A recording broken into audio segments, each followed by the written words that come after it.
podcast. Today we have a special guest. That special guest is Gabe Fuentes. I want to get into how I first crossed paths with Gabe, but within that, I do want to introduce him appropriately. So he is an employee at BPN, quality assurance specialist. And I say that I bring up the BPN thing only because I think it's such an instrumental part of this community. And I think that when people hear BPN, there's an automatic level of respect that comes with that. Yeah. So I think it's impressive, anyone that is able to work with that company, but it's also impressive to stick with that company because their standards, you know. And so, but I wanted to bring that piece up. Outside of that, we talked a little bit before this, but we kind of want to jump right into your life. I think that's where the rubber meets the road. I think that's what's going to connect with the most people. And I'm excited because I only know part of the story, and I'm glad we kept it that way. I'm kind of excited to see it unfold as we go. So to get right into it, let's talk about, born and raised. Yeah. Well, man, thanks for having me. Of course. Super excited about this conversation and, to connect hopefully with you and your listeners and share a little bit about myself. But, so my name is Gabe Fuentes. I'm born and raised here in Austin, Texas. I am a unicorn. Born to, an incredible family. Off the bat, though, I was adopted when I was 2 days old. Okay. By an incredible family. I'm the youngest of 6, so 3 boys, 3 girls. So definitely a big family growing up. Homeschooled most of my life up to high school. My mom was our teacher, and that was pretty fun. It was fun to have, recess in my backyard and go set anthills on fire and just kind of be a kid. But it was really fun growing up. I think here in Austin, it was obviously a lot different back then, but just a ton of outside all the time, and just really enjoyed being physically active and playing sports and things like that. And so as I got older and went to public school in high school, played your kind of traditional football, basketball, got really into ultimate Frisbee for a while and started playing like competitively, and I was like, I'm gonna go play, collegiately in college. I was like so driven by ultimate, so that was kind of a little fun fact about me. But growing up, I think for me, I always knew I kind of wanted to do the military route. That was something that I just knew was probably my best interest. I was never really the best at school, nor did I ever really enjoy school. And so the plan was to join the Coast Guard actually out of high school. Unfortunately, I tore my ACL senior year of high school playing soccer. I stepped on a soccer ball and just that was it. So from there, I after I graduated, I went and lived in Corpus Christi for about 2 years and kind of rehabbed and just kind of worked down there, and got involved with the church pretty heavily down there. And so finished up there, went and did the Coast Guard from 2015 to 2019. Was stationed in Florida and Virginia, and then most of my stint was up in the New England area, so Maine, New Hampshire, doing like some search and rescue and some law enforcement type stuff. So, but this entire span from high school to military, just really into CrossFit and running and weightlifting and anything that could help me stay active. A couple little sprint triathlons, some stuff like that. So, it's kind of my past. I think there's a ton to dig into there. There's a lot to dig into. The first question I have, so and you and I have talked about this, but this show's about vulnerability, and I think that we connect through our differences more than our similarities. Yeah. And you're the first guest that's been on the show that I know of, and I might be wrong, but I'm quite sure that was adopted. Yeah. And I've known people that are adopted for sure. But I'm always interested in knowing what I know now about my childhood. When you look back at your childhood, do you feel like, did you understand that right away? Instantly. Yeah. And so, growing, I mean, so my last name is Fuentes. Yeah. So Hispanic. And so my dad's Hispanic. My mom is, white. And so me being African-American, off the bat, Yeah. like, wait, something's not right. I don't look like anyone else in my family. And so I think my entire childhood, I always knew that I was adopted. And I'm so thankful my parents didn't even try to keep that from me. Like, I think it's, I don't really agree with trying to keep that from your kids, but to to kind of be a little vulnerable about that topic. I mean, man, being adopted, even to this day, I just turned 30 on Monday. Being adopted, like, for me personally, is tough. It's still tough, even at 30 years old. For me, the process that kind of happened with me and my adoption is it was a closed adoption, and so I could my mom, my birth mom, she could send me letters, right, and then get proofed by someone else.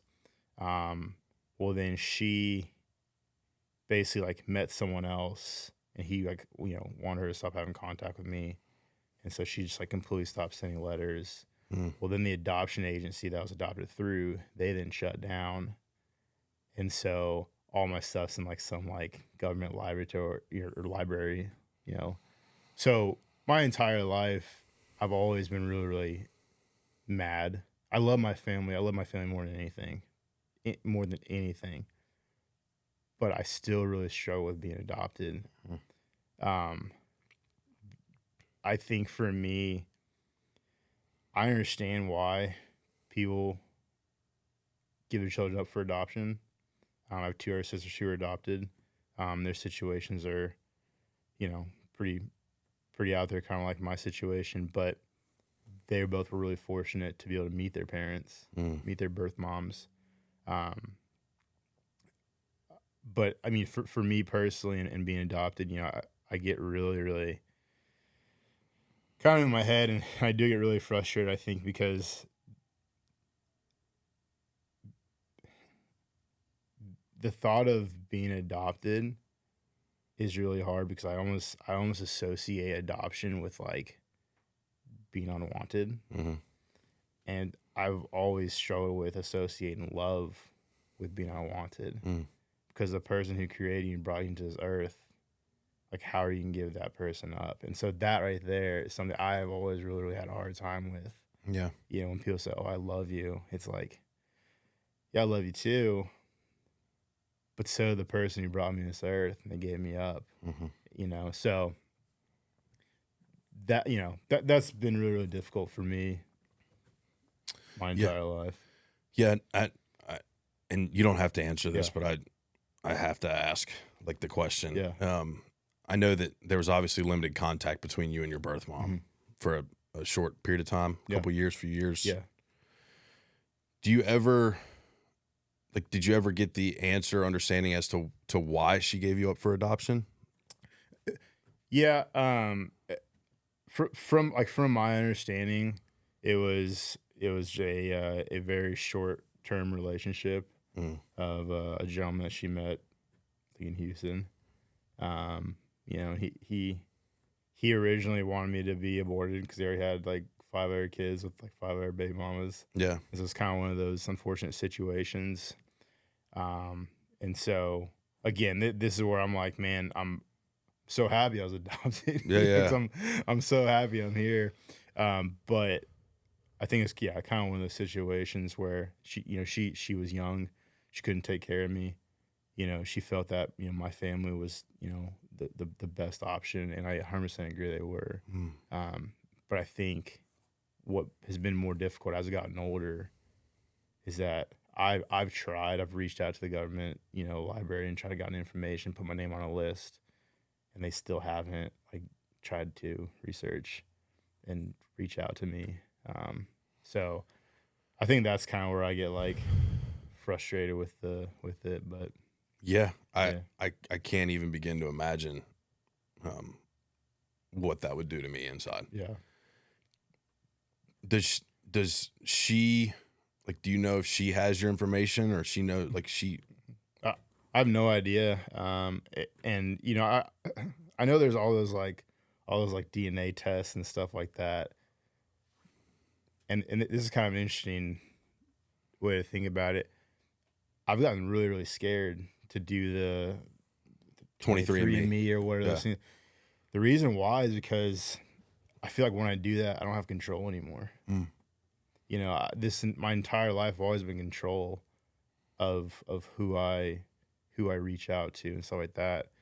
But I feel like doing one of those things, tests, I don't have control anymore, and I get scared about like what I might find or something like that. So, it's kind of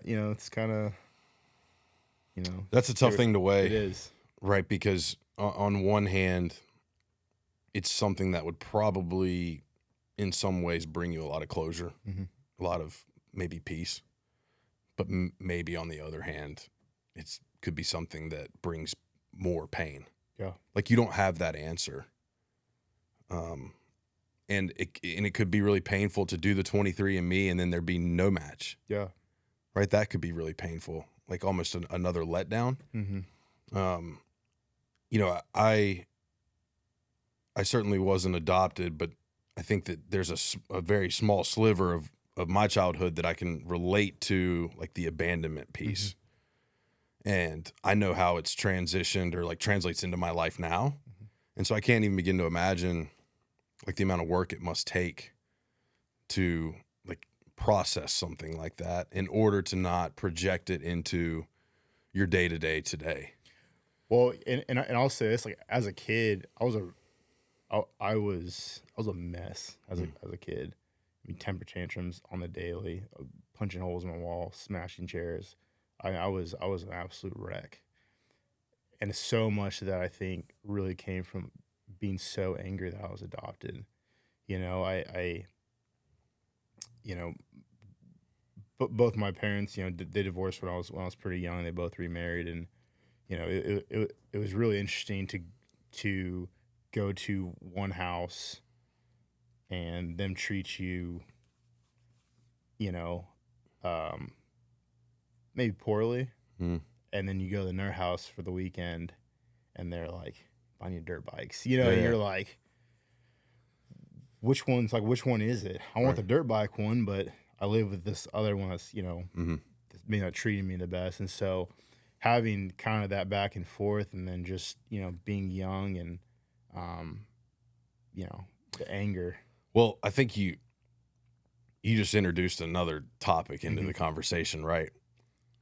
So there's like step one is like Gabe's born. Yeah. Step two is Gabe's adopted. Step three, Gabe's growing up, and then his adoptive parents, get a divorce. Yeah. Right.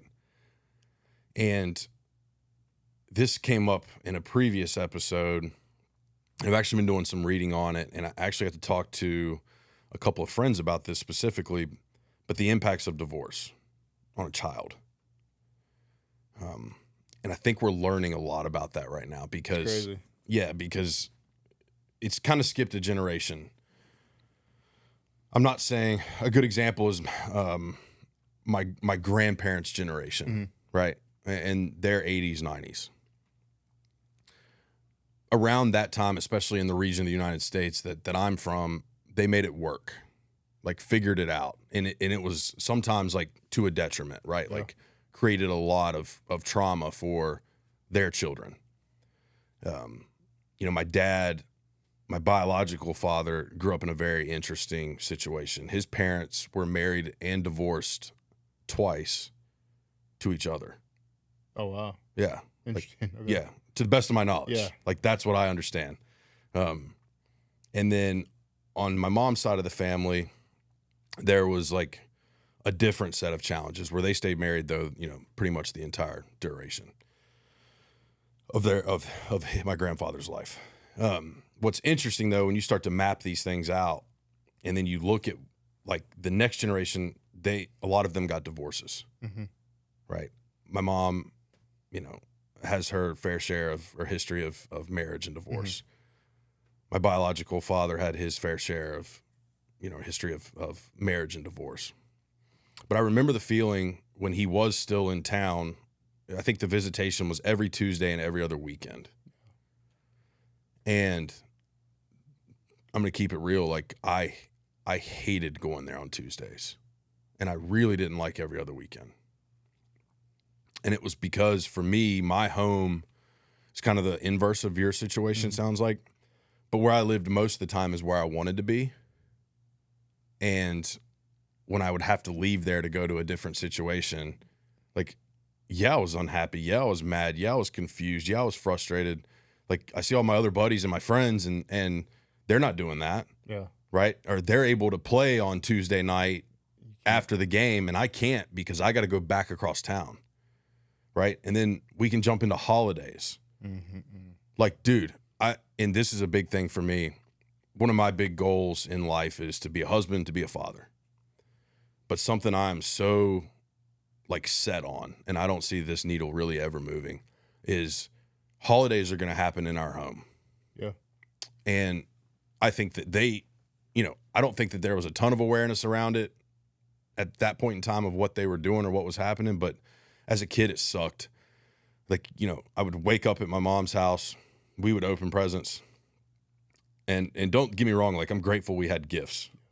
But, like, we would get in the car and drive an hour, and we would open presents. And then my dad would pick me up there, and we would drive 2.5 hours to Tennessee, and we would open presents. Then we'd go to my aunt's house and open presents.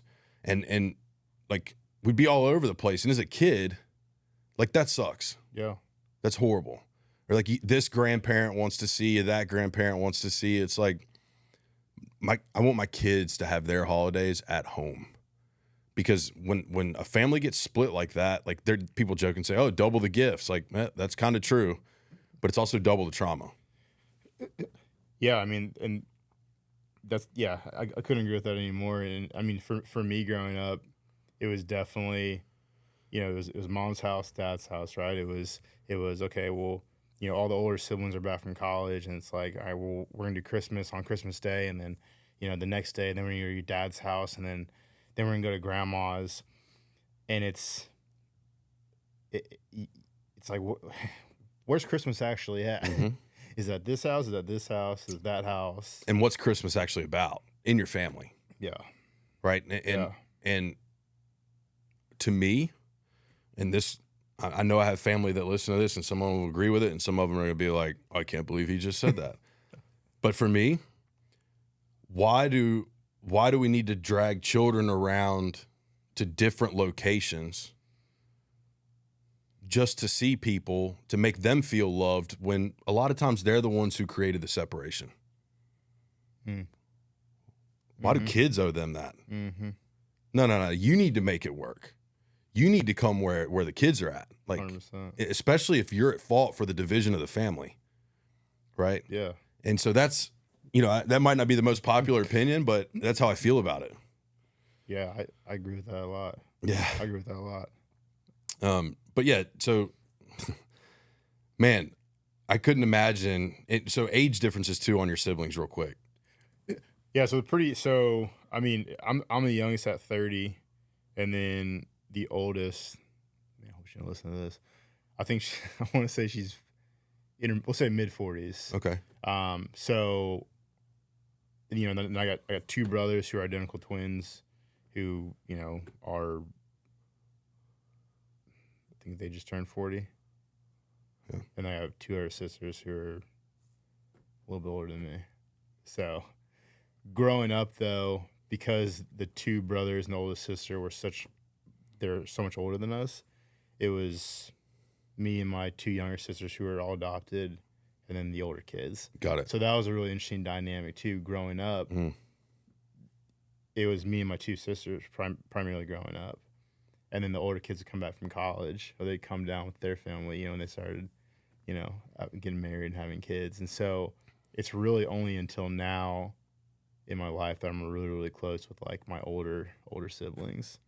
So, just different dynamics, Yeah. I only have one sibling. Yeah. And he's my older brother. We're 12, 13 years apart, depending on like what day it is. But he came from my mom's first marriage. Okay. And then he's got a set of stepsisters from 2 other marriages from his dad. And then I'm like his I'm his second youngest sibling from my mom. Okay. Right. So he's I don't have any siblings that are from my mom and dad. Yeah. He doesn't have any siblings that are from his mom or dad. Right. Wow. Like directly. Yeah. And none of his sisters do either. Like the 2 sisters that came from the second marriage, like they were the same, mom and dad. And then there was an additional marriage. So like it's a pretty crazy family tree. So Yeah. I get that part of it, right? I understand it because you hear stories about like these families that there's 3 siblings and they all came from the same marriage and mom and dad are still married and grandparents are still coming over for the holidays. And like, I didn't grow up in that. Right. Same. And I really wouldn't change it now. As a kid, I probably would have wanted to, but now I wouldn't, because I think that a lot of the things that were created through that, let's call it what it is, dysfunction, gave me an opportunity to work through certain things to make me a better human. 100%. And without that, I wouldn't be who I am today. And I think that's so closely tied to any type of trauma people want to talk about, like whatever it is, it's an opportunity to grow. That's all it is. That's all it is. Yeah. And so for me, like it's so easy to look back and blame those people. But if you really map it out and you really start to dig into it in therapy, those decisions or actions that those people made to create divorce or additional families, that all comes from somewhere too. Mm-hmm. And I think the one thing about this generation that's setting us apart is we're willing to say, I'm not keeping this up, right? Like this trend is going to stop with me, and it's going to suck, but it's going to stop, and it's going to be for the greater good. And I think that in our generation, you're seeing a lot of that. I agree. You hear different conversations around. I have family that when they found out I got sober, or they found out I was going to therapy, they're like, "Oh my God, he's got a therapist? Oh my gosh, he must be completely nuts." Well, I am, I'm a little bit sideways. Aren't we all, man? Right.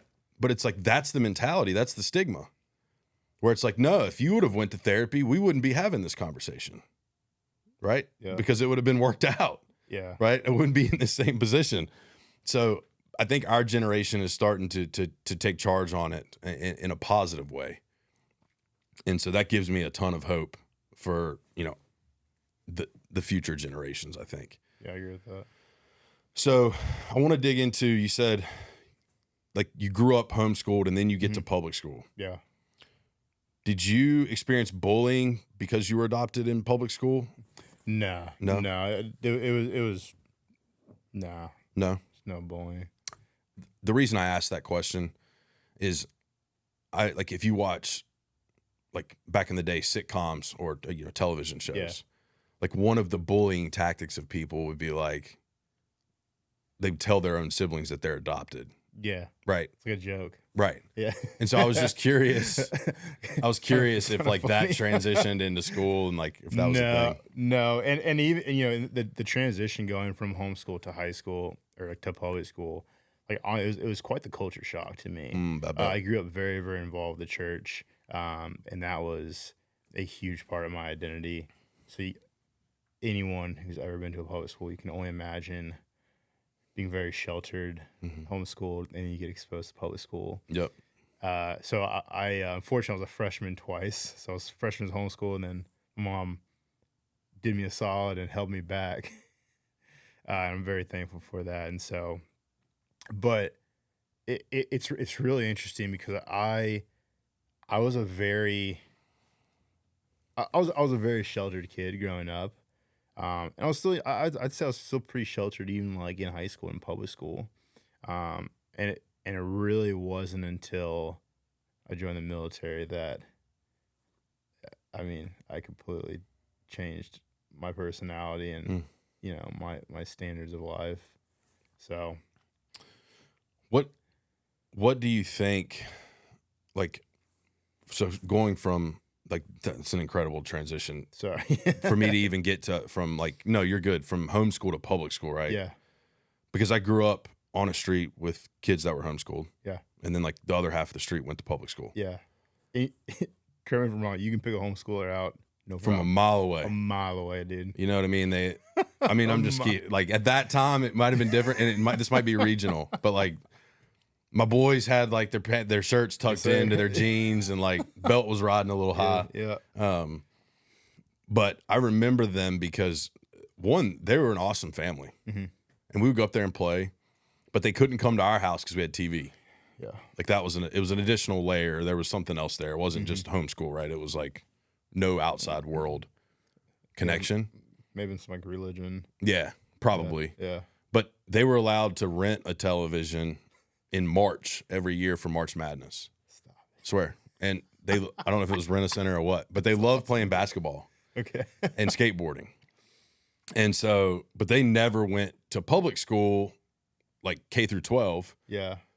But what was crazy, I thought, is they all went on, not all of them, I don't know if all of them did, but the two that I'm speaking on went on to get like at least their bachelor's, if not multiple degrees. Oh, I believe it. They're smart. They're smart. Yeah. The only downside, though, and this is where I'm so grateful I was kind of exposed to the real world, is I've seen people who just stay homeschooled their entire life, and it's like, you're still struggling. Yeah. You're struggling in the workforce because people will just roast you.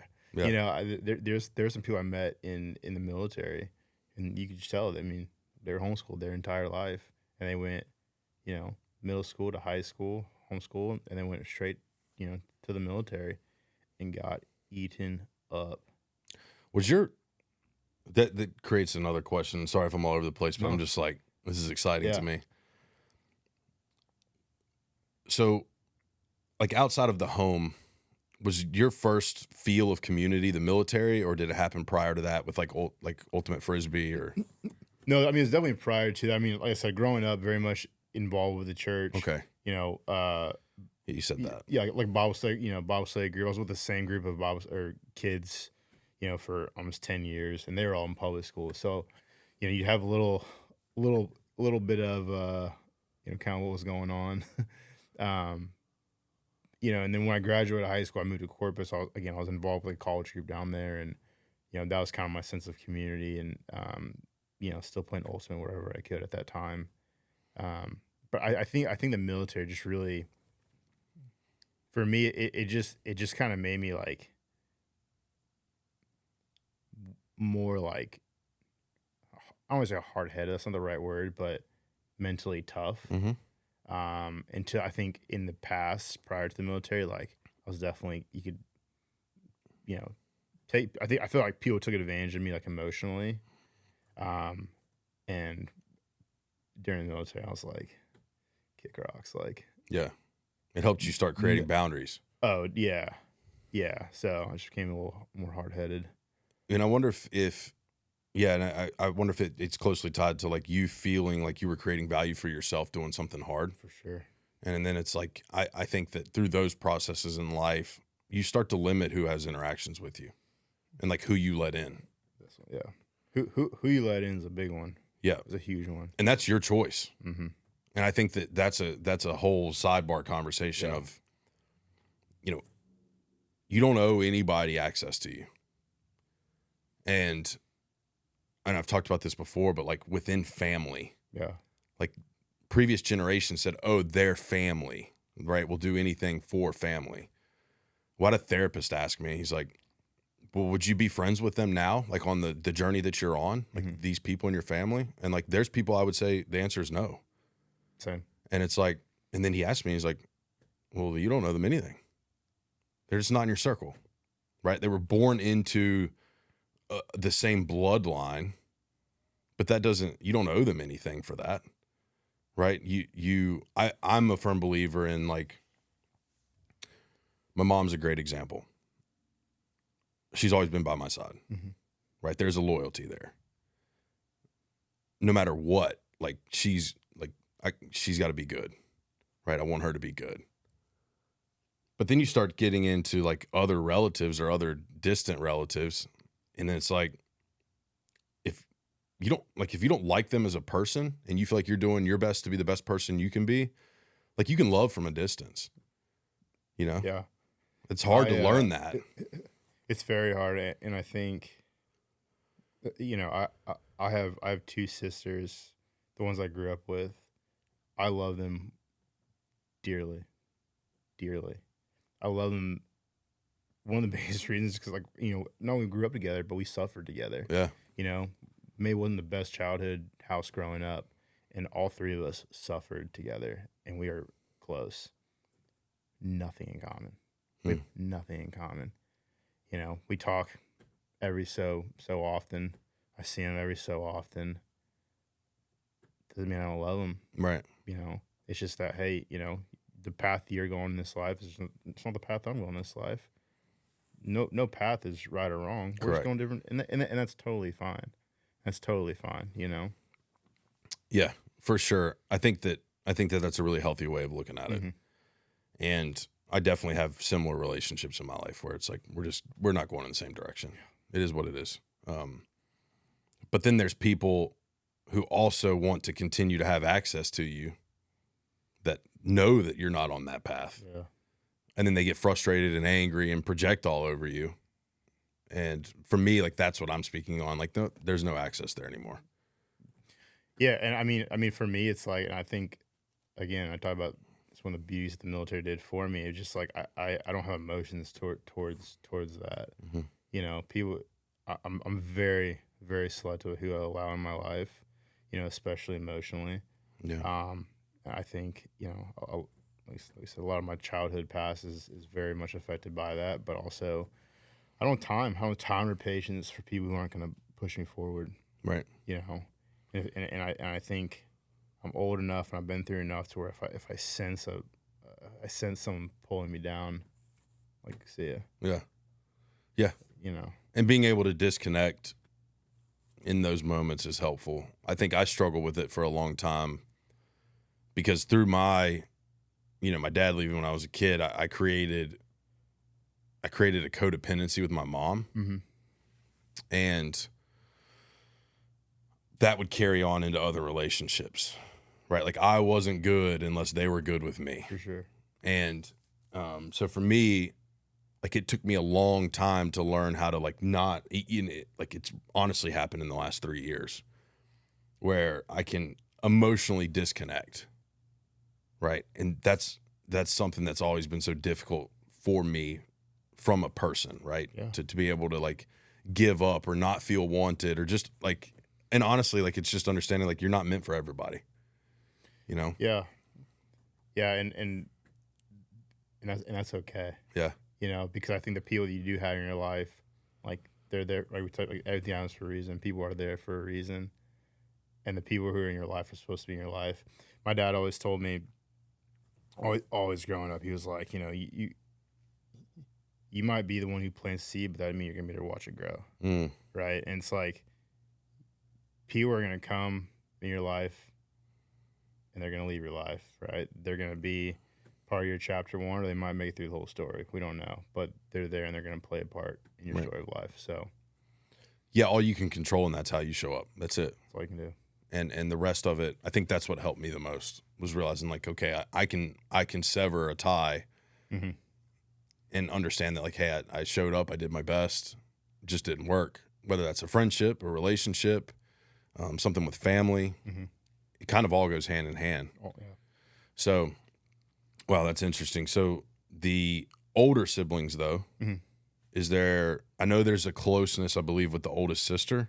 Yeah. So me and I mean, it's funny because growing up, there was all like, because we were the young kids, we were always like closest to like one of the older kids, right? And so me being the youngest, I was closest to Becca, who's the oldest sister, and her and I have always just been really, really close. And then I have another brother as well who lives here in Austin, and he's been. I was like, I'm not gonna cry. This episode might come, but he's played he's been one of the biggest impacts in my life, and I mean I owe almost like my life to him. So Yeah, he's really, really important to me, and yeah, just the lessons he's taught me and the things he's done for me. So yeah. You got me for a second. So dude. Yeah. No, you got me for a second. Because I get it. Yeah. I get it, right? And you can sense or feel it. For the listener or the viewer that's not here in the room, like you can feel when something's like greatly impacted someone in that way. Like it comes off of you. Yeah. And like that's what hit me. And I was like, oh boy. It's real, man. Yeah. That was real. You got me good. All right, so we've talked a good amount about childhood, about kind of some of the struggles and challenges associated with that. I want to transition into your time in the military, though. Okay. Coast Guard. Yep. You mentioned being based in, I believe you said Florida, Virginia, and then the Northeast. Yep. During that time, like obviously, I'm assuming there's a certain level of physical conditioning that's necessary to be a part of that, in like period. Yeah. Outside of that, though, you had other physical pursuits at that time too, or? Yeah. So again, still kind of like playing ultimate, pick up wherever I can find it. You know, they had some like Navy bases and local clubs, but CrossFit was the big one for me. Got it. I'd started doing CrossFit before I went into the military, and every place I lived, so CrossFit in Florida, did CrossFit in Virginia, and then did up in New England, and that was my community. Honestly, that was just a way that I could escape the military demand, and kind of be around some civilian people. So what is I need to do this, and this has been coming up for me the past couple of years. I've got a buddy that stayed with me for a while that's big into it. What is the draw to CrossFit? For me particular, it's the diversity in movements. Okay. I didn't grow up like weightlifting, and so it's taken me a very, very long time to feel comfortable walking into any gym, including the BPN gym where I work. You would think I'd be no, I'm not, because I just didn't grow up lifting weights. For me, it was playing sports, and then CrossFit was the first thing that I truly learned. And I think what I love about CrossFit is just it's something different every single day. There's the cardio aspect of it. There's the Olympic aspect of it. Sorry, the Olympic lifting aspect. There's the gymnastic aspect of it. There's like the being flexible, and I don't know. There was just something about it that I just really, really enjoyed. I enjoyed there's real long workouts. There's real fast ones. There's just the strength. There's the and it's just something about it just kind of drew me to it. Yeah, it's interesting you say that, because I asked that question to a buddy of mine. It's pretty much the same answer. Yeah. The diversity of it. And I think that what I find to be unique from the outside looking in on the CrossFit community is it seems like a fairly welcoming community. Yeah. Like, meaning, and when I say that, I mean, like, you hear our stories all the time. People go to a certain gym and they're shamed in different ways. I feel like that doesn't happen.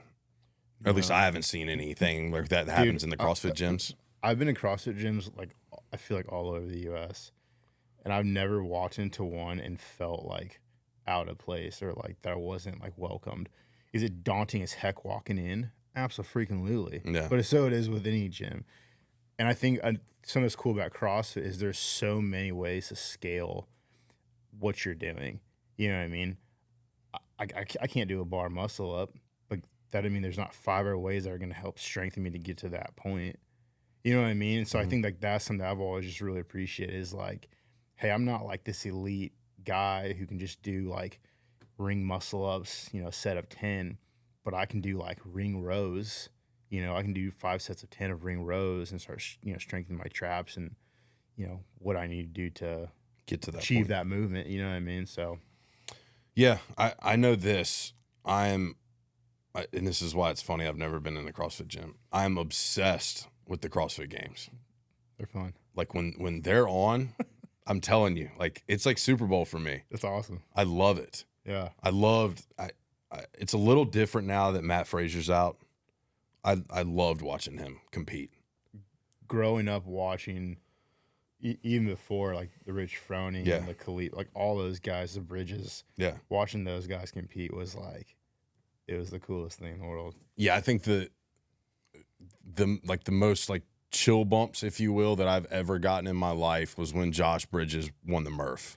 I remember that very clearly. Yeah, and I was like, that's badass. I don't know what else you want me to say. Like former Navy SEAL. There's no other person who should have won. Does the Navy SEAL workout. Yeah. And like seeing him like come through the turf or like in that soccer stadium, I guess. Yeah. And just being lit up, man, I was going crazy. I remember that. I was going crazy. Awesome. And I think that locked me in, dude. I was like, this is the best thing ever. I don't know what this is, but I'm watching it. and then seeing Frazier's energy and drive and like the way when you see an athlete like that, you know, like they're different, man. You know, yeah, they're special. They're special. There's something about them. It's like a Kobe Bryant, very similar. Yeah. Like that Mamba mentality. Like in the Frazier story, like him, he wasn't even in a gym for like the first few years. Dude was doing it in his basement. Yeah. But he was just doing like Olympic lifting. Right. But you talk about a savage. Yeah. Like to wake up and go downstairs. Yeah. And then spend hours down there. He's a monster. Just, you want to talk about being in the lab. Like dude was in the lab. Yeah, he was in the lab. His basement. And then I love watching the females compete. Like they're unbelievable. They're crazy. Like how Tia Claire Toomey, like I started watching her and I'm like, this is the baddest chick I've ever seen. Like she's a beast. You don't realize like how fit some of these like women are until like you go and try to do these workouts and you like RX it and they're like smoking you. Mm-hmm. You're like, holy mother. Yeah, different level of fitness. Man, crazy. And the only other exposure to the CrossFit thing, so there was a few, I want to say 4 that I know of for sure, and there might have been some others that dabbled in it, but when I was at Kent State, we were friends with the gymnastics team, and they transitioned really well into CrossFit. Yeah. One of them opened up a gym in Jersey. They have that now. Like she's a beast. I'm pretty sure she made regionals one year. Like complete monster. But they own a gym up there. And then there's another one that's still competing, I believe, in Ohio, like still killing it. And then 2 of the other ones, they're 3 of them are mothers now, but 2 of them, I believe, have like multiple children. And then like they bounce back. Like they're still able to produce in CrossFit. Yeah. And so I don't know. I find CrossFit to like, it's one of the communities, like love it or hate it. It's helped a lot of people. So like you can sit back and be like, oh, it's bad for movements and it does this or it does that. It's helped people. It's helped people, dude. So let it go. Right. What are you doing to help people? Sit on the couch. Yeah. Yeah. So like, I don't know. I enjoy watching the games though. Yeah, it's fun, man. It's really fun. So you were pursuing CrossFit. Yeah. You are finding ultimate Frisbee like where you can. Sorry, it's just cracking me up that you were so committed to this. I was, man. Any pickup your club I could find where I was at, I was trying to get involved. Are there like special shoes? Like is it like a brand's? No, it's just or can you show up in Nikes? Yeah, just cleats. Okay. Yeah, dude. It's not like you know how different sports you have like Umbro or whatever. No. I mean it was fun, man. Just trying to find like whatever like local little pickup club was playing, and if I wasn't on duty, man, we'd go play ultimate. Did you ever play Frisbee golf? I did. Were you really good though? Because I wasn't amazing because the discs are different than like the actual like Frisbee. But yeah, I mean, we go out there now and then. I gotcha. Play some disc golf. Anything anything in the military that you want to talk about that you think that was impactful or like a big moment that you remember from that experience? I mean, I think just military as a whole, it really, really gave me a lot of structure in my life, and it exposed me to things that, you know, we talked about being homeschooled, that I just never thought I was going to see, you know, from these gargantuous drug busts down in South America, which Yeah. is freaking awesome, you know, to you know, body recoveries in Maine, you know, and it's pretty drastic, but just being a part of these things, you never think you're gonna be a part of it, and it happens, and you know, and you know, you'll never forget it. And I think having those experiences, and you know, some of the things I got to do, and you know, travel the world, coming out into the civilian world gives you a way different appreciation for what you've done in the past, but for situations as they arise. Mm-hmm. I think for me, one I say one of the bad things I feel about the military is I still sometimes feel like I'm in the military like headspace, you know, where people start complaining about stuff. I just want to be like, you know, like, suck it up, get over it. You know, Yeah. maybe, you know, it could always be worse. Mm-hmm. But one of the good things I think of the military is that it's just provided me a lot of structure for my life, which I think I really need. Yeah. So 2019, 2019. that's when military like career ends. Yeah, I mean, so that's when my active duty ended. Okay. And then I went to the reserves. It's like, you know, 1 week in a month, 2 weeks out of the year, the kind of standard, you know, time frame. And so I was down back on the Gulf Coast doing that. And so, yeah, doing that. And then I was working at a restaurant here in Austin, and I got another job doing like some like fulfillment stuff. And then, yeah, BPN put a post on Instagram, and you know, sent them my resume, and was super fortunate to land a job with them about 3 years ago. So that'd have been 2021. Yeah, so 2021. And I know you'd said you'd done CrossFit and some other things up to that point, but did your running journey start 2021? So my running, yeah, I mean, I know you ran in the military, I'm sure, but yeah, nothing like I did in the past though. So running for me, obviously, like, yeah, it didn't start until I was at BPN. I was still doing. When I moved from New England back to Austin, I went right back to CrossFit. yeah. It's always been a safe space for me. Was running a little bit, but nothing too crazy. Joined BPN. You know, I think at that time Nick was training for like an Ironman, you know, and so I think one of the blessings of being BPN is just being surrounded by people who are very much into health and wellness. Obviously, Nick is. It inspires you to, you know, pursue different things, and so I started kind of getting a little bit into running and still doing CrossFit and things like that. And so we'll probably dive into What month, before we dig into that, what month did you start at BPN in 21? April of 2021. Okay, so what's interesting about that is my first exposure to BPN was 2021. And it was like right after the big freeze that happened in Austin. Yeah. Oh, yeah. And I had a buddy that got power back, and he invited me over, and he was watching YouTube videos. And I see like this savage just like training for a Ironman, and you know, I've talked about this before, but like his coach was in it. And, and I remember sitting on the couch, be like, I can do that. I'm gonna do an Ironman. And so like I would have never done an Ironman if it wasn't for Nick Bear putting that up on YouTube and basically just showing, like, I think I knew by looking at it, I fell in love with the process of it more so than the race. I was in a point in my life where I needed process, I needed structure, I needed to do hard things daily. I needed to build my self-confidence. I needed to work on my self-esteem, and like, so the structure to train for an Ironman gives you that. Yeah. It's like, here's what you got to do today. It's it's pass or fail. Yeah. Right. It's a very pass fail type of training in my mind. That's how I approached it. Like if I fell short on a workout, I was crushed. Yeah. Like it ate me up. And I come to learn like over time, like that's okay to miss from time to time. But man, like at that point in time in my life, like everything felt so heavy. So I wanted to pass. And so like, that's why I asked about when you started there around, because I was in February of 21. And by April of 21, I was training for an Ironman. That's awesome. It's always so cool to, like, one of my favorite, any event we do, I love hearing like how people found BPN. Yeah. Because I was the same way. I was in New Hampshire and I was scrolling through YouTube, and it was when he was literally training for, it was a different Ironman, but I was like, who's this guy? You know? And then I started looking at his brand. I'm like, oh my gosh, he has a supplement company. Yep.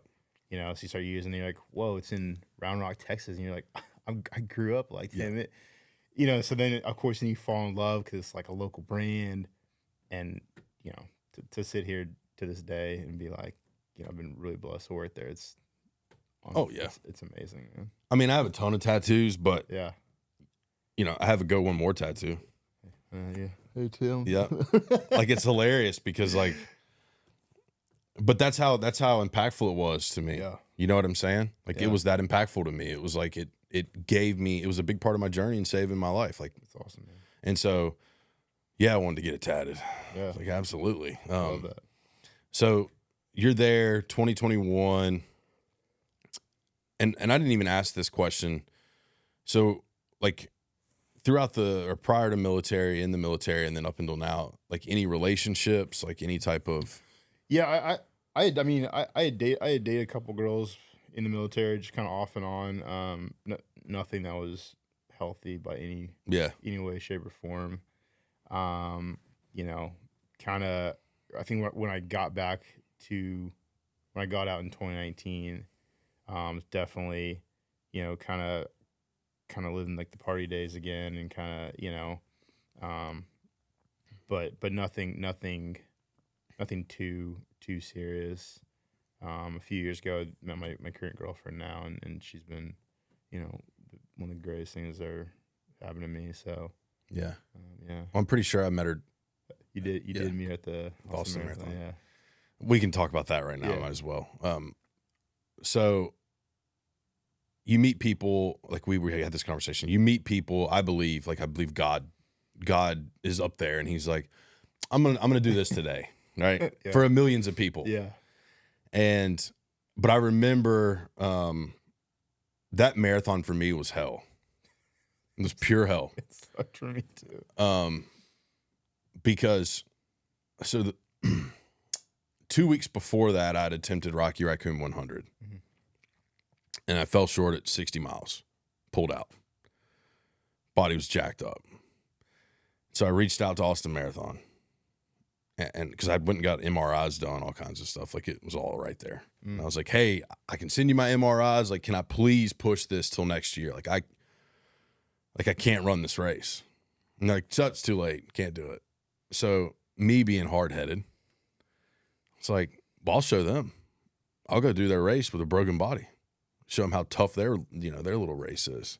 Well, I did, which was stupid because like it destroyed me. Like it's not an easy course. No, it's not. You know, there's lots of energy, which is amazing, but the course itself isn't simple. Like there's much easier marathons you can run. There's a lot of up and down, even in Central Texas. Mm-hmm. You know, they find ways to throw that into yeah. the mix. So yeah, we run that race, but we met.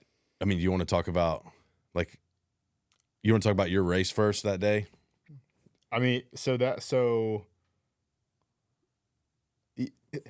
I mean that was my first marathon too, and it was actually it was a training run for an ultra I'd signed up for like 3 weeks later. Yeah. And so I mean it was a rough race for me. You know, but just really, really trying to go as slow as I possibly could. And then we finished and started cramping all over the place. And my girlfriend had like she was cramping too. And I think we were trying to go out to our car and we took a break at the bench. I think so we ran into you and yep, because I was cramping too. Yeah, I was broken. So you had these 3 broken individuals, like, And that's what I'm saying. You can connect when you're broken. Yeah. Like that's when connections are formed. Yeah. Like I wasn't out there high-fiving people. Like I can't wait to talk to that dude afterwards. But like I see people that are struggling. I'm like, hey, I'm over here with you. Like I know how you feel. Yeah. And I remember talking and we exchanged Instagrams. Mm-hmm. That's what kicked it off. That's what kicked it off. Yeah. And yeah, that was a rough day, man. It was a rough day. It was a rough day. It was a rough night. Yeah. Yeah, for sure. So, and I remember a few weeks later you going and doing the ultra. Yeah. And being like, oh, this dude's nuts. Like my body was done. Yeah, I was a little nervous. Yeah. I was a little nervous about that ultra, but it turned out okay though. Turned out great. Yeah. Turned out great.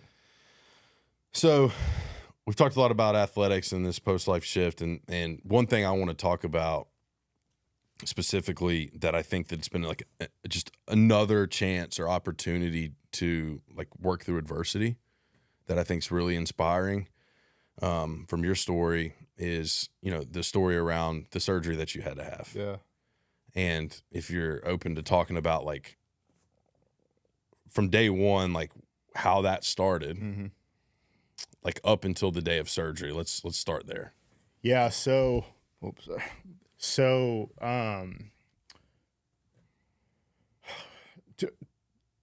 towards the end of my time in the military, I started experiencing these like kind of weird like episodes in my eyes where I was like losing like depth perception, and it was real sporadic. I didn't know what was triggering it, but it wasn't so much to where it was like I can't do my job or I can't, be on boats or whatever. So I never really like pursued it.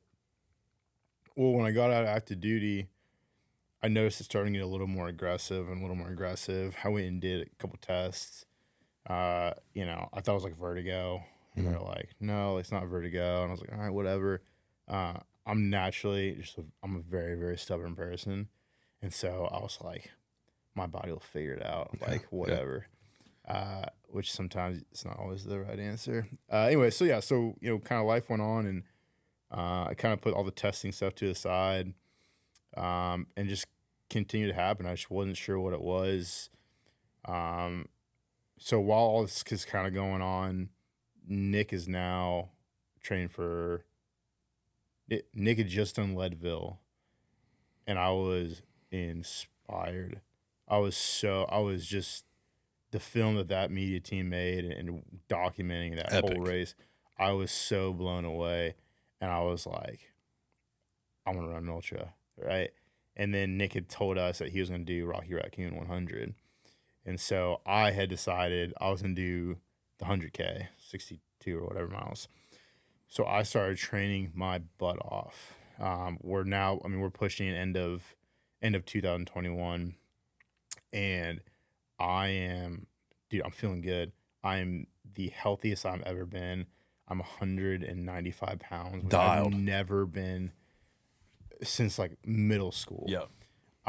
And I just feel on top of the world. And so the race is, February 2022, and I keep having these episodes, and so I go to a doctor. He sends me over to a neurologist. They do an MRI. I'm still thinking life's great. 3 days before Rocky Raccoon in February, I'm literally about to get off work, and it's been almost 3 weeks or so since I had this MRI.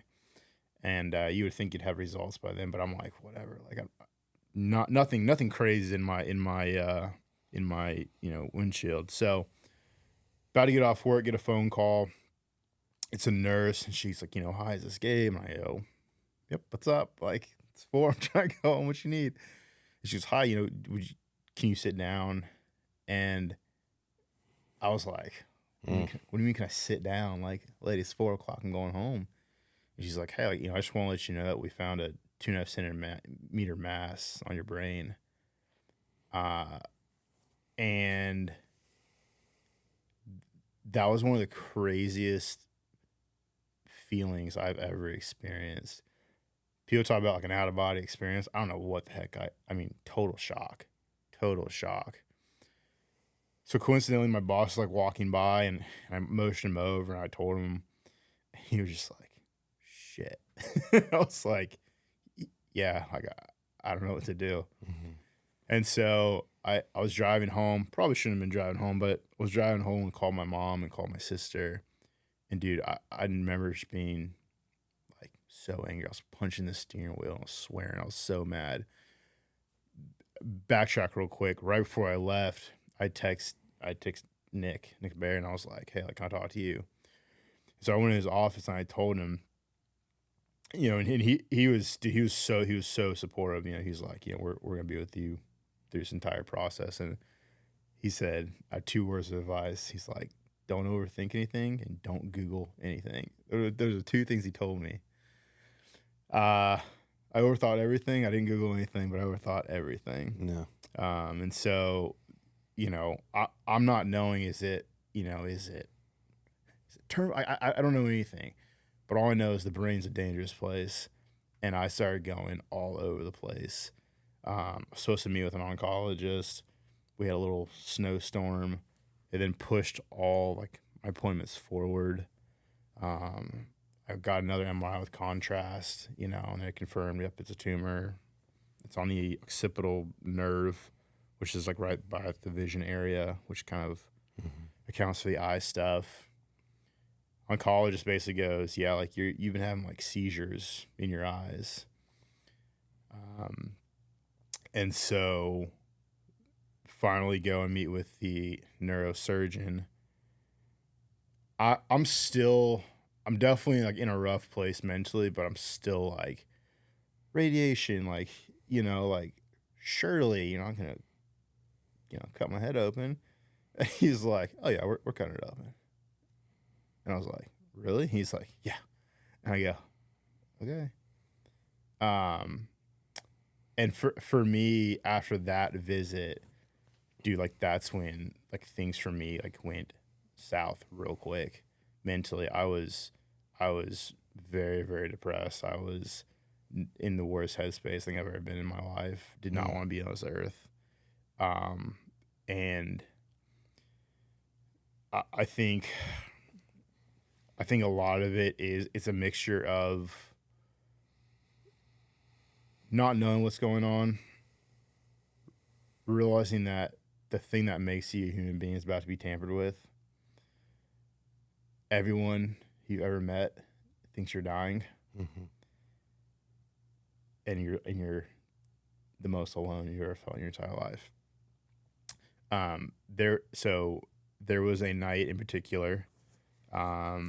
It's a classic Saturday night. It's cold. It's rainy, and I'm in my apartment by myself. I was single at the time, and I was drinking, and I decide it's a great idea to start going through like my adoption paperwork, which is not a good mixture at all. And I come across a page where I read that like, birth father wanted abortion due to 5 children already. And that was my answer. I was like, cool, I'm not supposed to be here. This is like, and I had called my older sister, and I was talking a little crazy, and I got to the point where like, I grabbed my gun and I was like, all right, like this is gonna be easy. We'll just do it and be done. And meanwhile, not realizing what was happening, like my older brother Tim is like coming from downtown Austin to my apartment, and it's like 1 a.m, and he knocks on my door and just kind of kicked me out of it. And I mean, like I talk about like Tim saved me, like I don't really know how much longer I had in that moment, man. Like I was in a pretty dark spot in that moment. And I think, you talk about God puts people in your life in certain positions. That moment Tim was really there for me. And Yeah, so that was kind of the lowest I think I've ever been in my life. Thank you for sharing Yeah. all of that. That's a lot to unload for you. Yeah. I'm sure. But that's why this exists. And I think like at this point, that you're not alone in those thoughts, like over the course of your life, right? People have them. Absolutely. I had them. You've had them. Yeah. There's been other people on this show that have had them. And I think this is a point during the conversation, and we'll get back to it, but I think it's important for the listener or the viewer to know, like, if you are feeling those things, you have to contact someone. Like, you have to. You have to. And I'll say to that, I know how hard it is to do that. Because when you're that low, nothing matters. Right. Nothing matters. And so forcing yourself out of it to at least call somebody, it's in that moment, it's gonna be the hardest thing you've ever freaking done. Yep. But you have to do it. Yeah, because if you don't, it ends differently. It ends very differently. And what's interesting, when you call the right person, you might not even have to directly tell them what you're about to do. They know it. And I'm getting chills right now thinking about it, because it's like, it's taking me back in a million different ways. But like, Yeah, you don't even have to say it. It's they know, and like, you didn't know, but like, she knew to like get your brother on the way. Yeah. And him knocking on that door probably saved your life. Yeah. And so that's why I just beg people, like, even if you can't say it to somebody, call someone who you know that knows you, and just talk to them, and they'll know. Everyone knows that person. Yeah. Everyone knows that person. And if you don't, like, send me a DM on Instagram. Yeah. I'm looking like right in the camera right now. You can DM me if you're dealing with that, and I assure you I'll do everything in my power to get you help, because we need you here. We need people that are willing to help people. And I've found that the people that I seem to come across that help the people the most are ones that can share a story like you just shared. Because it's your willingness to say, hey, I'm not the most proud of this moment in my life. Yeah, no. But I'm going to share it with you in hopes that, like, if you're out there and you're struggling, you can know in this moment that you're not alone. I think also, and like, it's very easy, so one of the things for me in this brain tumor, and I've told a handful of people, but it really brings you to reality, right? I think we all live in this kind of fairy tale of, we live in the clouds, and for me, it's having your head tampered with and knowing that you're not going to quite beat the same when you wake up. It's terrifying. Yeah, go ahead. Sorry, You're good. But the most important thing I would say about this is like you will always be loved. If you don't have people in your life who aren't like, loving on you, they don't need to be in your life.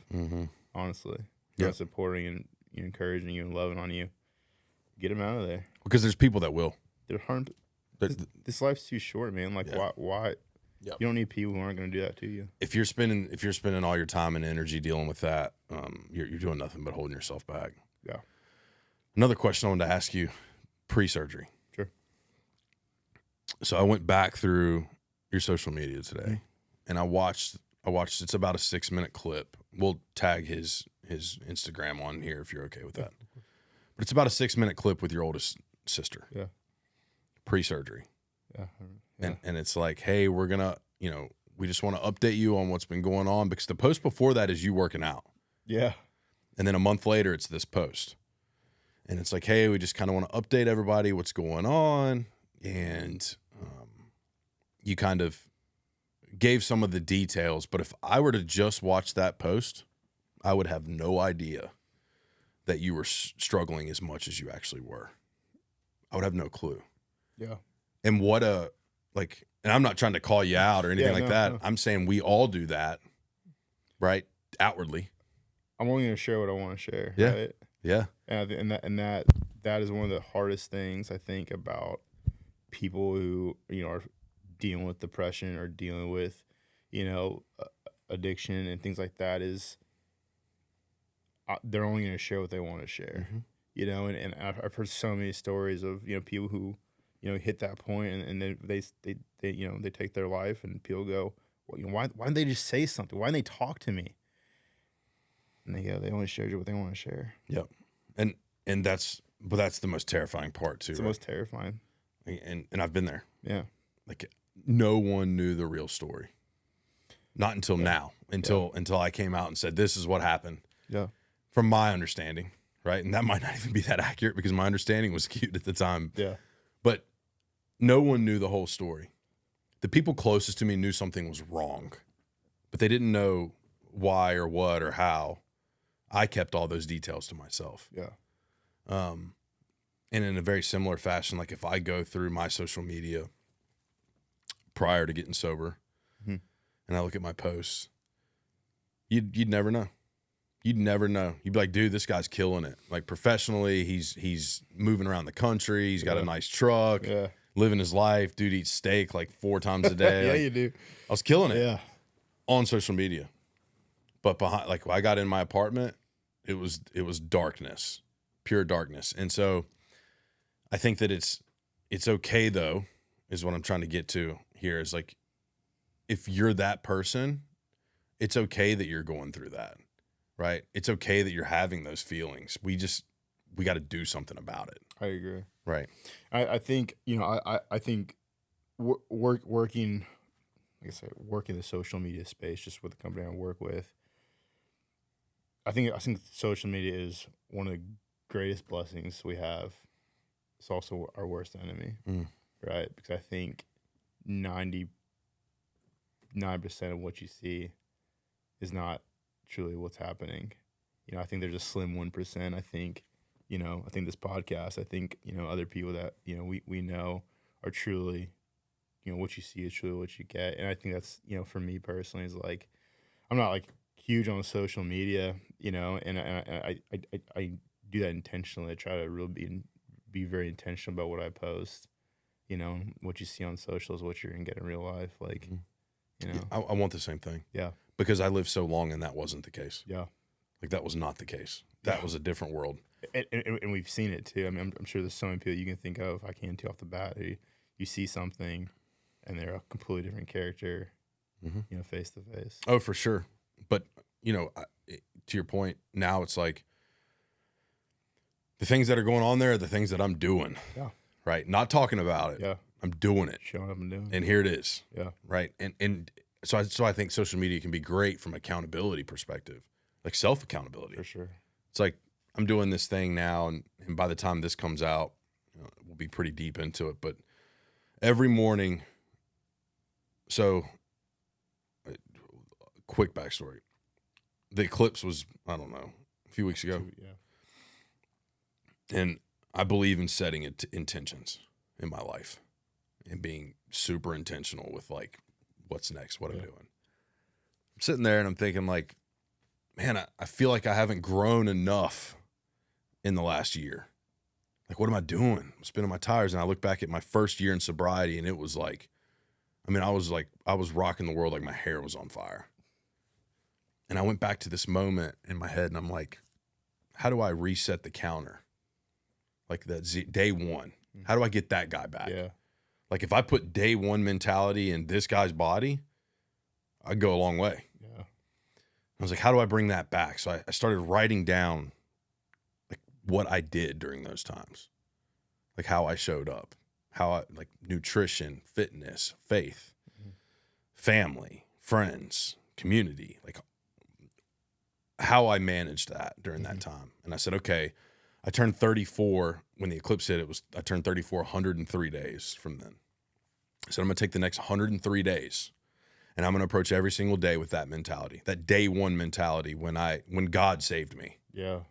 Right? Because That's there's a good. different level of gratitude for life when God saves you. And I almost feel like I was doing a disservice to him by not living in that. And I think when you're good in your faith and your purpose, you can say, God, I'm sending it. Yeah. And you pull me back when you're ready, but I'm going to send it. And I feel like for me, that was so important. So it's like, we talk about addiction. It's so easy to get complacent. And it's not just addiction, but obesity and food. It's so easy to get complacent in life. And so that counter that you see, we're talking about social media and like it being real, like I'm at 16 now. And like, it's that last 16 days. That's what I've been doing. That's good. Yeah. Attacking life. And I'm going to do it for the next, at least 103. Like that's my hard 100 or 75 hard. Yeah. I really like that. The intentionality behind what you do. I think it's very, very easily forgotten about. And I love to tell people when I have the opportunity, think back to when something was hard and now fast forward to this very moment. Like you got through it, and if you can be intentional about those moments and reflect on those hardships going forward, like you're going to be so much stronger. And it's rewarding too. It's very rewarding. It's very rewarding to, get 10 days in of a 100-day challenge, get 50 days in of a 100-day challenge or whatever. It's so rewarding. Oh yeah. You know what I mean? I can't wait till you hit day 90 of this. Yeah. I can't speak for women because I don't understand, I'm not a woman, but for men and for me, I find it to be so critically important that I have like that thing, like that purpose. Like I have to have it. That's hardwired, man. If I don't, man, I'm telling you, I'm in the next town sideways. Like I don't know, but I have to have it. I love how you kind of talk about like men and women. I really like men's health for me. I think is something that's very, very important to me. I used to run this men's group, and we talked about this a lot. We talked about, like what does it mean to be a man, and we have to have purpose. We have to have purpose. If we don't have purpose, we don't have anything. What do you think makes a good man? Give me 3 things. Purpose. It's me one. Okay. I wasn't say valued, but I feel like that it might be in purpose too. Good man. I didn't mean to put you on the spot like that, No, but I've spent a lot of it's- time thinking yeah, about this recently. And I added one to my list. So you hear, I mean, again, these are Yeah, purely yeah. Gabe's Yeah. thoughts. I think purpose. I think confident. Mhm. And I think I want to say trust, but like trust within. I guess I'm more confident, but trust within like what you're doing. You got to believe in yourself. Yep. I love that. I love that. And I've been thinking about this a lot lately because when you hear, even if it's from a biblical perspective, you hear like a man's role is to provide and protect, right? Or you hear that as you're growing up, right? Like that's your role, provide and protect. And what we've battled with as men for a long time is there's this space where you're not allowed to talk about your feelings. You don't feel safe talking about your feelings. You don't feel safe talking about your struggles. I've added to that list of provide and protect vulnerability. Like, what's more manly than saying, hey, these are my flaws.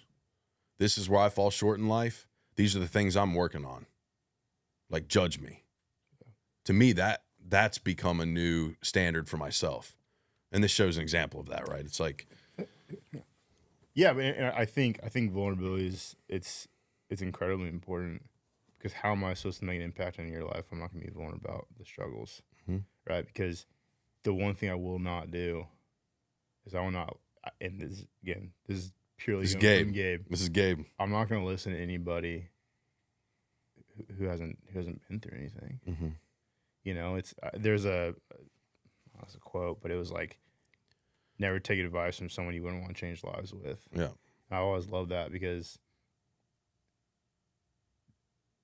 typically people we look up to have been through hardship. Yeah. You know, and the only reason you know about that is through vulnerability. Yeah, I agree. I think that there are probably people that are at the top of their game that didn't have anything too traumatic. Yeah. But if we're playing odds, most of the people at the top of their game have been through the dirt. Yeah. In a different way. Like, and that doesn't mean poverty or Sure. or abuse or Yeah. in some form or fashion, though, they've been molded into that person. Yeah. And I think the part of the story that's so important, like everyone admires the CEO. Mm-hmm. But I think they would admire him more if the CEO said, hey, the only reason I got to this pinnacle was because of what I went through as a kid. And that drove me. Yeah. And that motivates or inspires people that are in those moments of struggle to say, no, there's hope. Mm-hmm. Like that's where the connection point happens. So I was curious about the man question, though. I appreciate you answering that. That was a good one. Yeah. All right.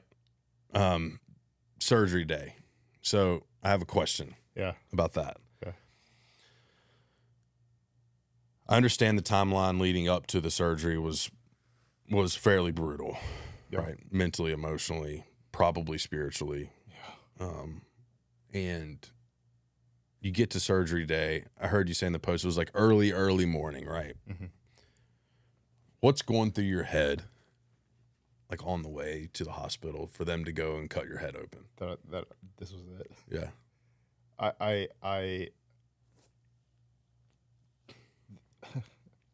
obviously, I mean, to be a neurosurgeon is the best of the best. And my doctor was the best of the best, one of the top neurosurgeons here in Texas. But of course, even leading up to surgery, I'm still Googling his name every single night and looking at reviews. And I'm like, why does he have a 4-star, not a 5-star? And it's like, oh, waiting room time was long. You're like, hope this, So, I mean, I was so set on, I knew I had a good team. I knew I had a good doctor. But when you got to sign basically a will in your hospital bed, you start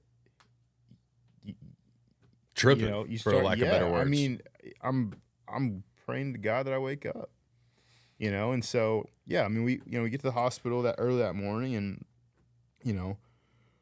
I'm there with my oldest sister and my brother and my mom, and, we're sitting in the waiting room, and, they take me in the back and they start with IVs. And of course I'm freaking out inside.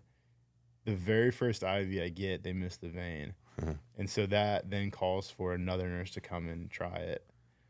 And I was like, this better not be an example of what's about to happen. And so they came in and, I mean, my mom and my sister and Tim came in, my brother, and they gave me a hug. And, again, like that's just a moment that I'll never ever forget, because I think, I mean, I didn't know what was about to happen, and I'm so blessed that, they were there to be a part of that. And, I went under and I woke up, and I will never forget this, being the happiest person in the entire world. I was going to ask you, when your eyes opened up, dude, I was smiling. Like, what hit you? Like, I'm fucking alive. Sorry. Yeah, no, you're good. That I'm alive. Yeah. Like, honestly, like, and what's so crazy is, like, I've had ACL surgery, I've had wrist surgery in the past. Never once was I like, felt like I was, dancing on death's door, and that one I was like, I don't know. No, I thought about that today before we got here. One, like, I can't put myself in those shoes, never been there. But I can only imagine like won the family side. Yeah. And I'm like, well, man, I guess would you have to say goodbye, kinda? Like, what is that? What is that? What the hell do you do there? I don't remember exactly what I did, but I do. I remember. I mean, That's how it probably felt. yeah, honestly. And then I was like, man, I want to ask him what the moment was like when he woke up. And he's just like, dude, I'll never forget it. I was so. I mean, I think I remember waking up and being like, "We're done," and he's like, "Yeah, man, we're done." I was like, you did it? He cut my head up. He's like, "Yeah, we're done." I was like, "What?" And then I was like, "Where's my mom?" Yeah. I mean, and it's, you know, they say when you wake up like you're groggy, but I'll never forget that, dude. Honestly, I don't care how much drugs I got in me. I'll never forget that moment. oh, man. You know, so, but yeah, I mean, so yeah, I woke up and then, you know, took me up to, you know, the ICU, and I spent the night there, and, you know, family and friends came and saw me, and just kind of just chilling, dude. Just like eating quesadillas like 5 times a day, and just hanging out. Had a big zipper on my head. Yeah. One of the interesting things, kind of, is post surgery, is like I couldn't really walk. I was on a walker for a solid like 2 weeks. Wow. And that was really not what I expected. And also I had depth perception loss like permanently in my right eye. Okay. And that took months and months to finally come back for the most part. My eyes aren't like 100% amazed. I mean, I can see perfectly. Yeah. But the neurotransmitters between my eyeballs and my brain are like damaged. So things just sometimes feel a little off. But is that the only like existing effect today? Yeah, but it's been pretty detrimental at times. Yeah. I mean, the past handful of months, like I've really struggled with like my eyes and kind of feeling dizzy. To the point where like I stopped working out completely. Like last year, like end of summer, it started getting kind of bad, and it got to the point where I was like I couldn't work out, you know, it was rough. But so, and do you have to go back like for follow-ups? yeah, so I do an MRI every 6 months for like the next 5 years, and one of the weird, I think, side effects that I've slowly come to notice is when I get really stressed, I have a lot of like physical pain. So in my neck is like traditionally where I'll get it, and it's like pretty debilitating. Like the only way I've been able to get rid of it is like going to bed. No pain pills or nothing will get rid of it. Just gotta go to sleep. So it's been a little interesting, but yeah, it's crazy to think. I think this is what blows my mind about health in general. For the most part, you can do everything right, and something like that can still happen. Yeah, you know what I mean. I don't know if you've ever gotten an explanation for why it happened, or it just did. Yeah. No, It just yeah. did, It just right? happens, yeah. And it's like, man, that's the scary thing about health. It's like that's why you have to do everything you can to take care of yourself, so you don't add to those you don't add to the risk of it being something else, right, or more. Yeah. But I can relate to like when you said like, man, I was pissed, like being angry, like you're feeling physically like top of your game, amazing. You have this eye thing, but you're like, whatever, dude. Whatever. And then you get that call. And that's the second time I've heard a story in here actually about someone finding out something massive like that over a phone call, which to me is like, I don't know if I would do that. You would think, dude, they'd have a better system of doing this. Yeah, like, hey, come in for your follow-up so we can check it out. Give you the results. Yeah. Like, we got some things we want to look at and talk through. And then at least, I mean, I know me, though. I would have been like, well, what do we need to talk through? How bad is it? Tell me now. Yeah, exactly. Yeah, we're sitting here giving them a hard time. It's probably why they do it. They're probably just like, yeah, this is what it is. But yeah, so exercise now, though, like how are you able to? Yeah, I mean, exercise now it's good. I'm trying to run more, and I currently still kind of dealing with some just kind of dizziness and just kind of feeling off. And that's honestly kind of been affecting me the past handful of months. I was doing CrossFit again, but took a break from that. Just the movements. So I started doing CrossFit a few months ago, and that's the first time I've done CrossFit since the surgery.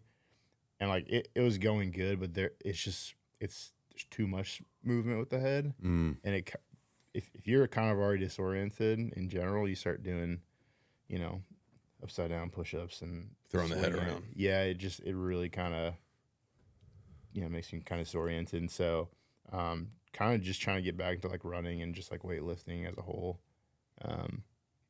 But yeah, just doing what I can, like, and not pushing it too much.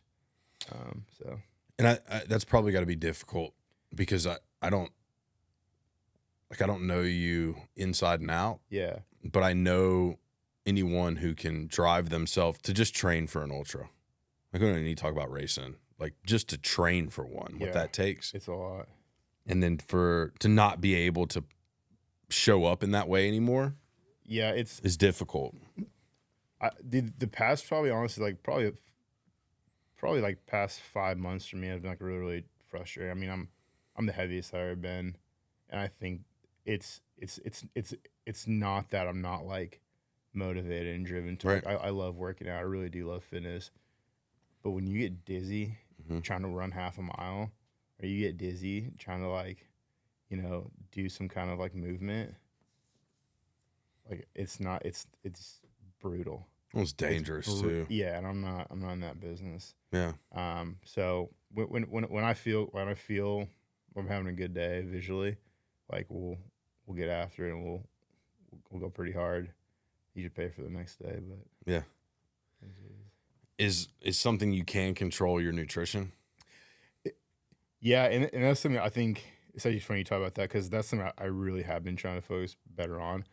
I didn't grow up like getting taught, for sure, how to track macros, right, and things like that. Yeah. And what's crazy too is like I didn't even really grow up like being taught like the importance of like protein, or the importance of a well balanced meal. Not that I ate like crap as a kid, but it just wasn't really talked about necessarily growing up. And so as I've gotten older, and I think working at BPN and being kind of surrounded by that, one of the greatest blessings about BPN is if you want to know anything, I feel like anything, there's someone at BPN who is very knowledgeable in that space. And filmmaking, photography, fitness, food, cooking, weightlifting, there's so many resources there, and that's been very, very like helpful to me, just to have that insight. So I asked the nutrition question because for a long time, if I'm training for an Ironman or an ultra, my nutrition doesn't have to be that dialed, to be honest with you. Oh, I know. Right? You can send it. Yeah. And I have binge eating tendencies, and I always have. So over the past few weeks, and like I said, this will, for a timeline perspective, so today's April 24th. Mm-hmm. This will come out in approximately 30 to 45 days. But just this week, I decided to go all in on a nutrition coach, like full blown, tell me what to eat, down to the calorie, the macro, like looks at my workouts and adjusted volumes and like how that needs to shift, like what I eat. Because what I found is when I'm out of a training block for ultra, I still eat like I'm training for an ultra, and I get heavy. Yeah. Quick. And I don't like it. I don't like the way it feels. It doesn't feel like it's representative of me taking care of my temple because God saved my life. Yeah. So I beat myself up over that. There's shame with that. There's shame with just like how I look in the mirror. And it's like, and I wanted to, like, I just hit myself in the head one day, kind of like, you idiot. Like, you know the answer. I tell everyone, like, the answer's in the kitchen. I tell everyone that. Like, I know the answer. Yeah. And it's like, well, that's your answer too, bud. Answer too. You know? Yeah. And so that's why I asked that question for you, because I think feeling like I can control that piece of it. And for me, that means hiring a coach and paying them Sure. to tell me how to do it. Some people can do it on their own, and that's wonderful. I like the accountability of a coach and the knowledge. I don't have it. Yeah. And so I'm really excited to see how that shifts my life, not just my training or my lifting or my professional career. I mean, like my whole life. Yeah. Because I am a big believer of what you put in is what you get out. 100%. It's funny. I actually just started working with a nutritionist about 3 weeks or so ago. And she definitely more does a holistic approach. Mm-hmm. And so we went and tested all my levels and stuff. And of course, like all my levels are like super low. And so I'm on a lot of like vitamins and stuff like that, trying to get those levels back up. And can I ask you a vulnerable question? Yeah. Did you get your T levels checked? Yeah. Normal? Normal. I asked that too because about 4 months ago, I was training for an ultra and struggling like bad. Yeah. Like, I know what it's like to suffer. Yeah.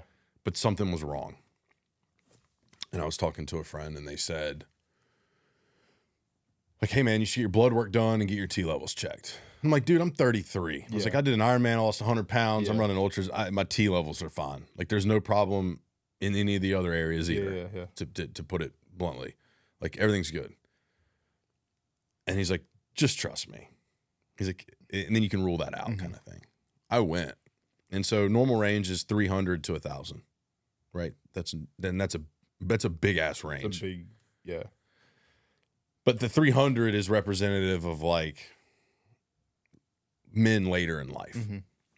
I get mine back, I'm like at 200, right? And I'm like, oh, okay, well this isn't great. Yeah.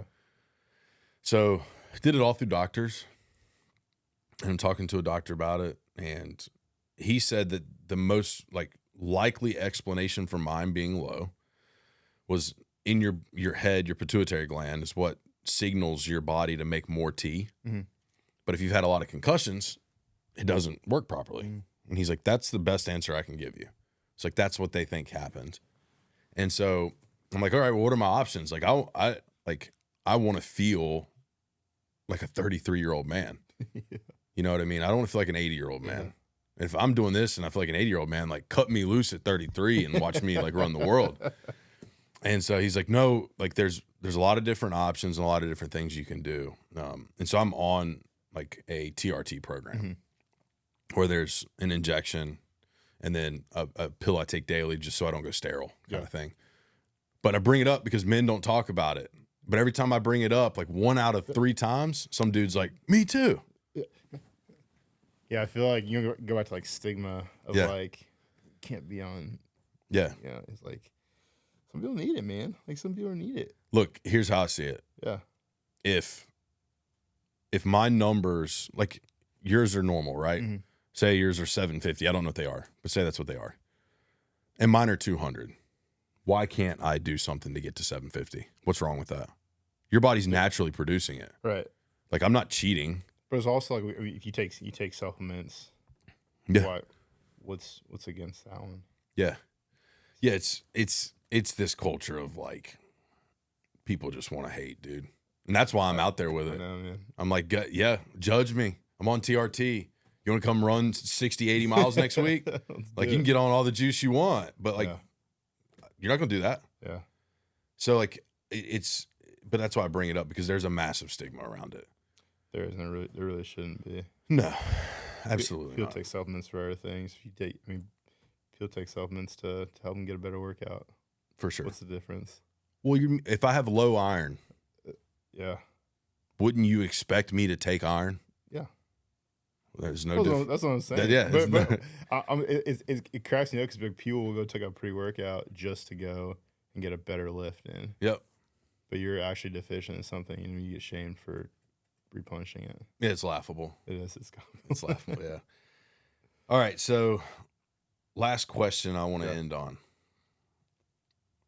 What's next for Gabe? That's a really great question. I think right now, really just focusing on getting my head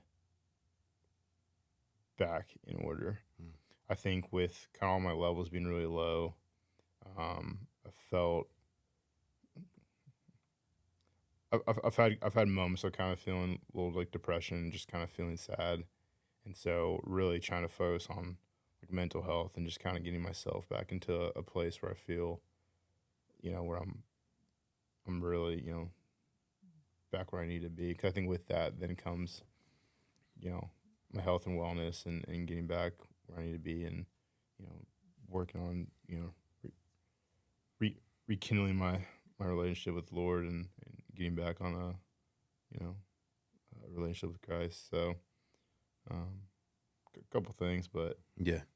my head thing's been off and on for a while, and I feel like I'm just now starting to kind of get a round turn on getting where it needs to be. So I think you shared some really important things there. One, just because you've battled and quote unquote beat depression doesn't mean that it's gone. no, And I think that that's a misconception in the community too. Like at people outside the community, they're like, oh, he knows how to get through it now. Like it feels different sometimes.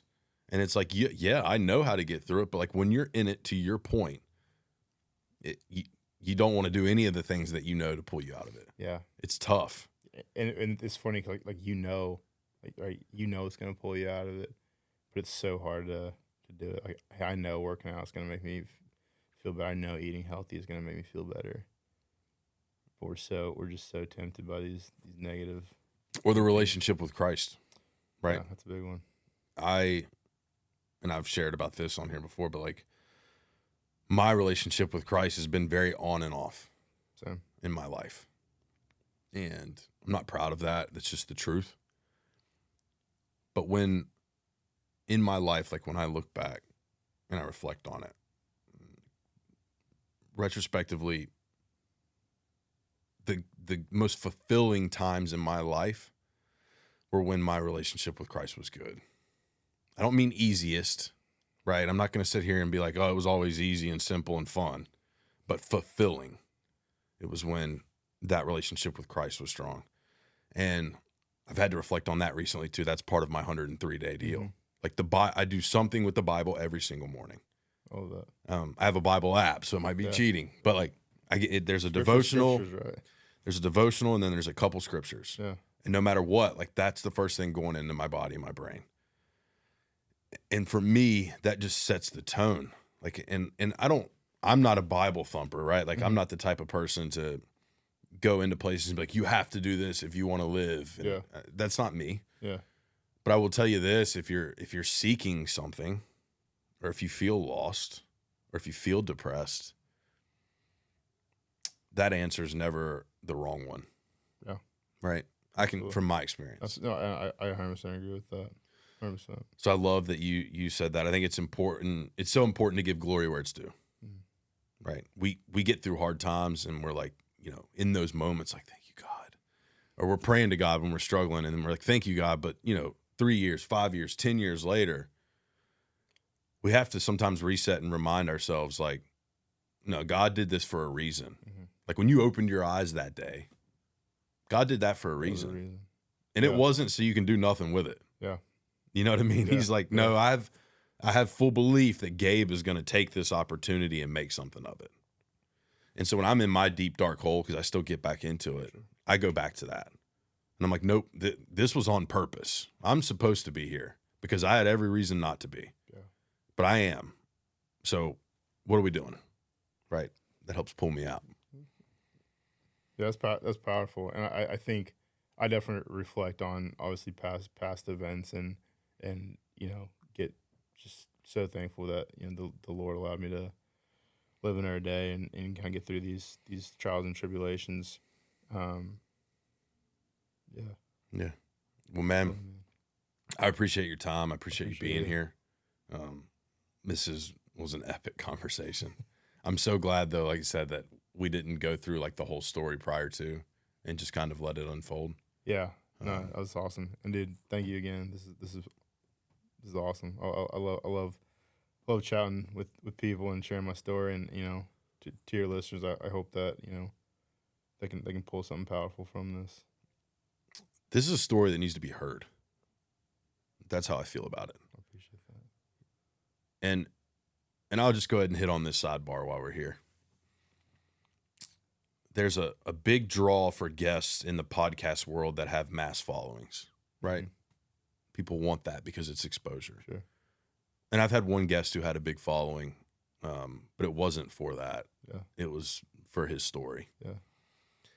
And I don't ever want to be a part of a culture where we discount or devalue the story, right? By bringing someone in just because they have a big following, but their story's not impactful. Yeah. I want to change lives. Same. Right? And your story is going to do that. That's why I wanted you here. It's not, there's nothing in this life more important to me than the opportunity for people to vulnerably share their story in a safe place to help one person. That's all it is. Simple. So, man, I appreciate you. Thanks, man. I appreciate it. All right. That's going to wrap it for this episode of the Ain't Dead Yet podcast. We appreciate you listening and viewing. We'll see you next time.